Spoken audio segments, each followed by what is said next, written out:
আসসালামু আলাইকুম। সবাই কেমন আছেন? আশা করি ভালোই আছেন। রান্না করতেছি, মশলা কষাইতেছি।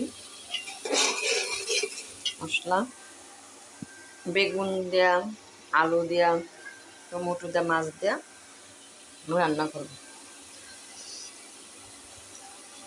হলুদ মরিচ দেয়া বাগার দিতেছি।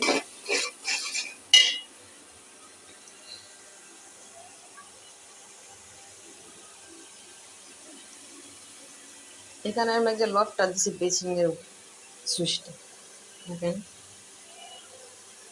বেশে বা একটা বেচিং এখানের মাঝে রাখছে। রান্নাঘরটা অনেক ছোট না, তাই জন্য আরো জানবো অনেক ছোট।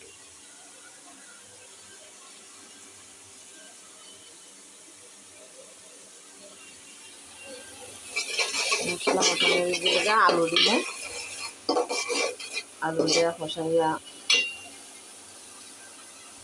আবার বেগুন দিব। তেল যে সময় খুঁজি বাইব ওই সময় আলুটা দেওয়া ওই দুটো সাইডে।